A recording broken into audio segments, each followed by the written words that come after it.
Hi everyone. So in this video I want to talk about what you're going to be doing in your first draft of the Reader's Guide assignment.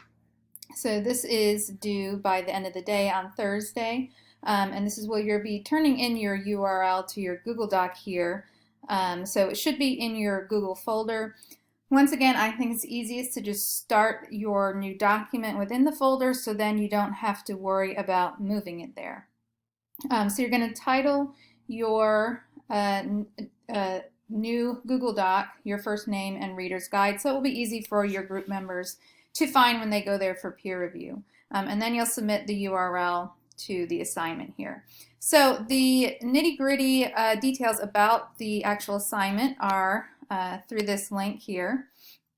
Okay, so you've looked at the page and the overview of the Reader's Guide assignment before, which has been assigned. So I want to just go over the different sections and highlight a few things. So the purpose of the Reader's Guide is to, in some ways, showcase your understanding of the topic that you have been researching.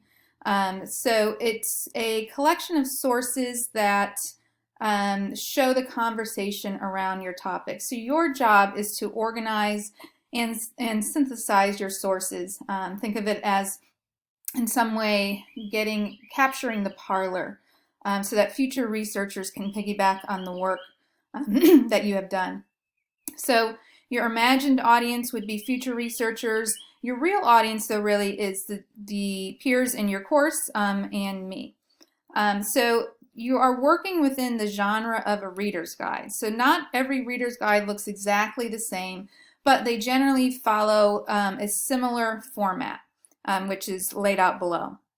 So as you know, you are serving as editor, and that you are doing the research and deciding on the sources that you would like to include in your collection. So as you can see here, it says I serve as editor-in-chief. So that means that my role, an editor-in-chief's role, is really to lay out the format that I'd like you to use for your reader's guide. So you're the editor and I'm the editor-in-chief simply because I have laid out that format. So next thing that's really important to notice is that you need to have 8 sources in your collection.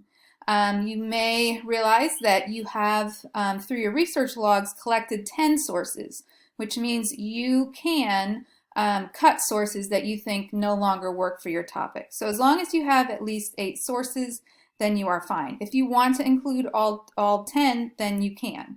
That's up to you. You can choose between Google Docs or Google Slides to create your ebook.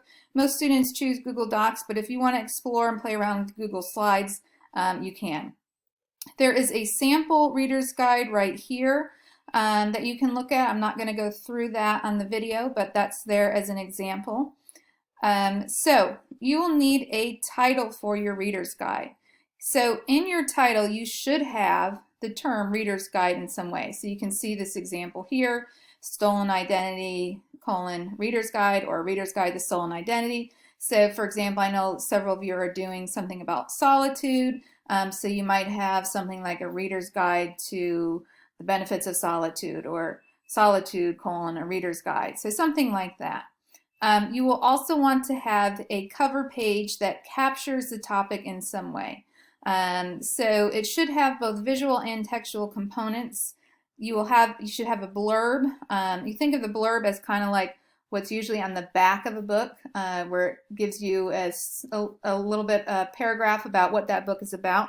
We're going to put it on the cover because we do not have a back of our book. So there's some examples of blurbs through this link right here. Okay, so you're going to include a table of contents in the same way that you did for your research logs. So using headings for each section, you'll want to insert a table of contents for your reader's guide. Okay, so you'll do that there. Then you will also have acknowledgments. So acknowledgments, this is a section where you're going to acknowledge the different sources or people that you felt were helpful in your research process. So this recognizes the collaborative nature of writing and research. This doesn't need to be a really long section, and there's an example in recomposing through the top hat if you want to look at that. That one's a little bit longer, but it gives you an idea of what people usually say in their acknowledgments.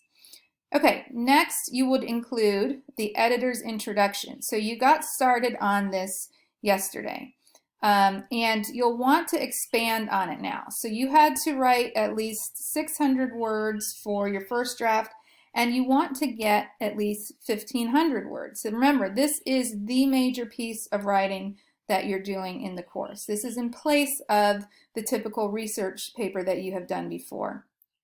So hopefully you've become familiar with the different sections as you were looking at them to write your first draft.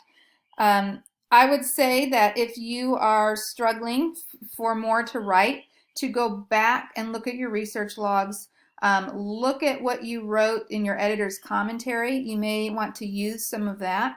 Also, look at quotes that you might use and discuss, especially in this second section here, where you are talking about the different sources and why they are in those different categories. So you might talk about those connections you see between the sources, why you put them in that particular category, how are they in conversation with each other. So you can do that by pulling out examples, quotes from the sources, provide an kind of a preview of what those sources are about.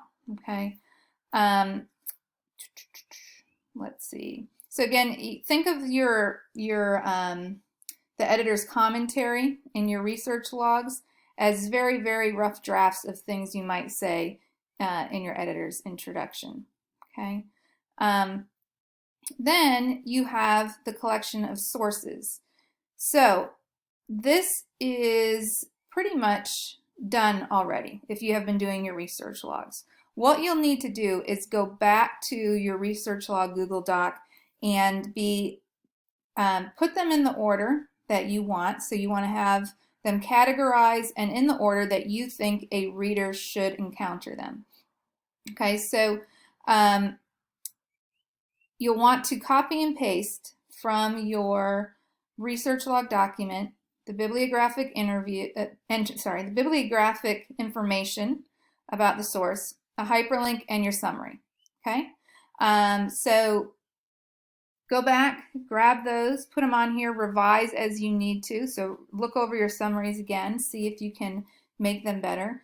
But you pretty much have this all done. Okay, it's just a matter of putting it in the order and categories that you want it in.